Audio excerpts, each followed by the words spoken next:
Hello guys, welcome back to Archive Ryzen. In this video, I like to talk about BUBU the GEOMANCER's DPS, her weapon comparison, and her logistic talent priority. The weapon I'm gonna compare is BUBU's signature weapon Gilded Blaze and BUBU's free-to-play weapon Plum Blossom. BUBU the GEOMANCER's stat I use for this calculation is Manifestation 2 stat.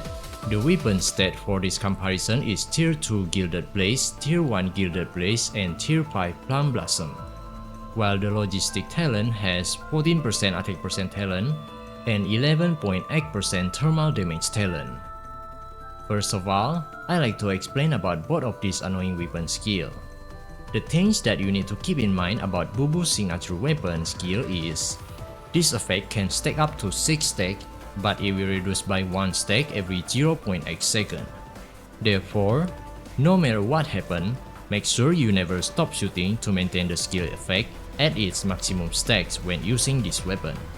Just keep shooting while moving in order to avoid enemies' attack, because when BUBU is in her ultimate state, her movement range increases, allowing you to dodge the enemy's attack while shooting the enemies without interruption. But the good part about BUBU's signature weapon is you can charge the Blazing Gauge into 3 stacks without worry about anything else. Therefore, you can always start a battle by charging the Blazing Gauge into 3 stacks or the necessary amount that you need to complete a battle.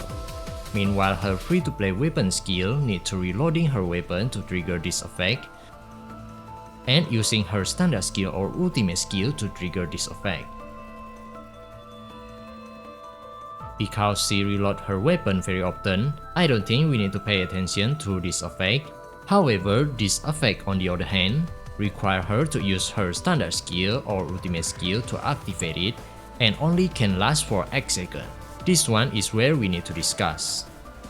When you start a battle while using free-to-play weapon, you can't expect to activate both effects simultaneously.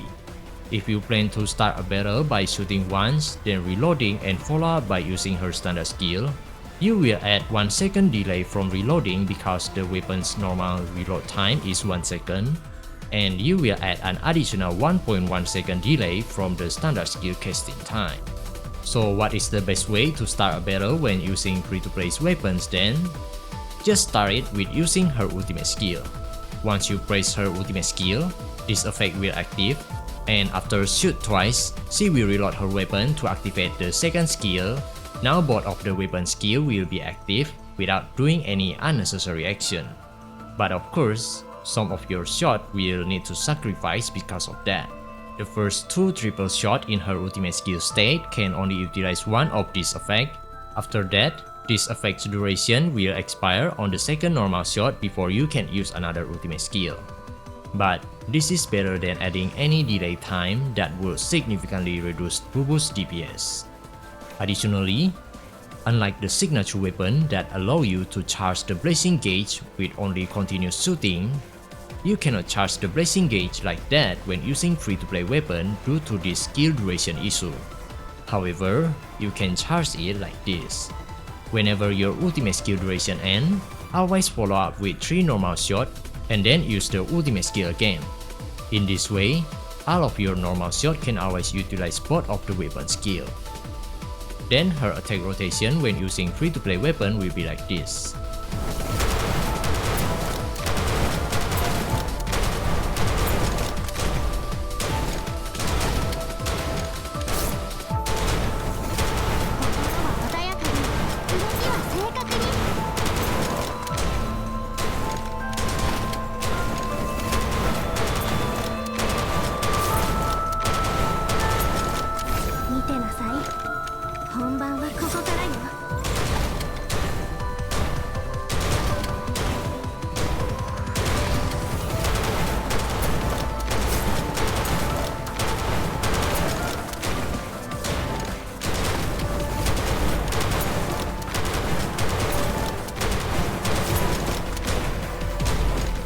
I guess that's all about the weapon skill.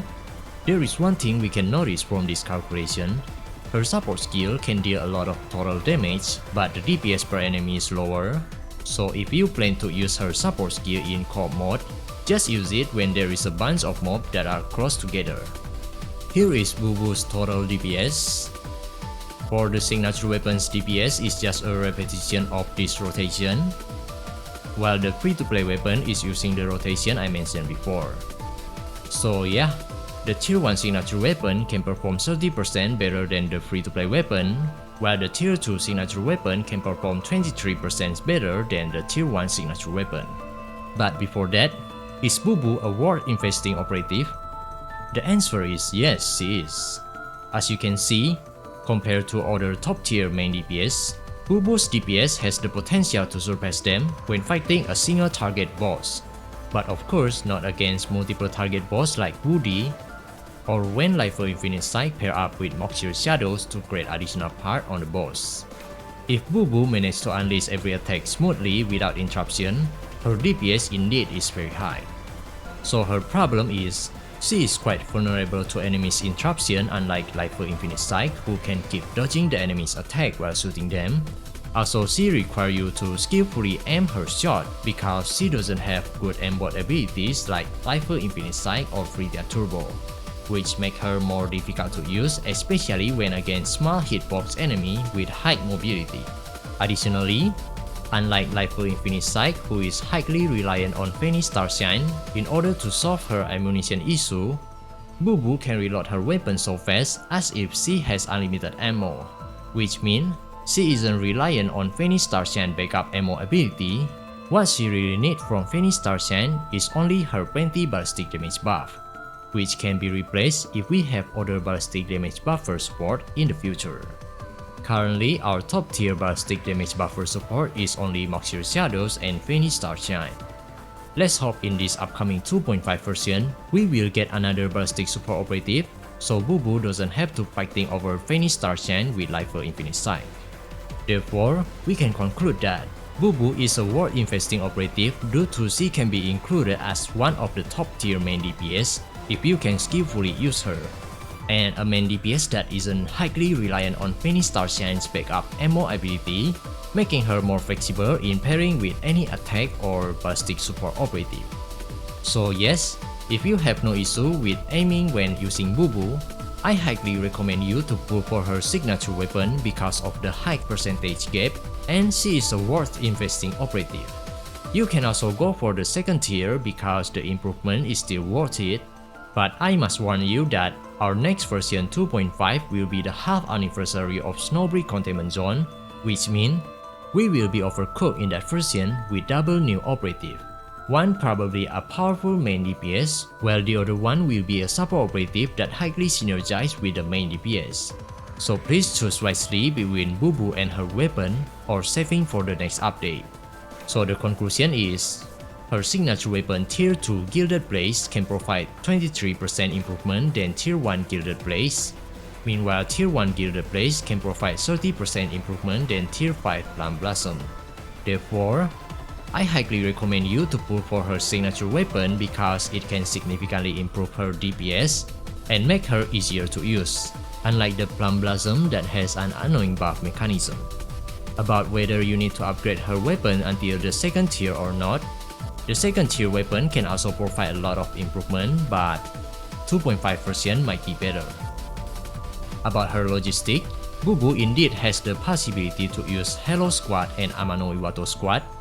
If BUBU use Amano Iwato Squad, she will achieve about 3% damage improvement, which is very small, but please don't mistaken, because this calculation is her solo DPS. When BUBU use Amano Iwato Squad, that will increase the diminishing return issue when she pairs up with ballistic damage buffer like Fanny Starshine. Therefore, I will do further calculation on this one and answer it in the next video. Please stay tuned. About the logistic talent priority, attack percent talent has the highest priority, where a triple S grade attack percent talent can provide 30% DPS increase, while the second is crit damage amplifier talent, where a triple S grade crit damage amplifier talent can provide 9% DPS increase, and the third one is element index talent, where a triple S grade element index talent can provide 7% DPS increase, for the third talent is thermal damage. Don't forget that you can reroll the first and the second talent already, so if you cannot get both combinations simultaneously, Just focus on obtaining attack percent 10% talent first on every pieces before this version ends. I think that's all from me. I will upload a new videos that explain about her skill, manifestation, team compilation, logistic squad comparison, and recommended boss. Please stay tuned. Thank you for watching. See you next time. Cheers.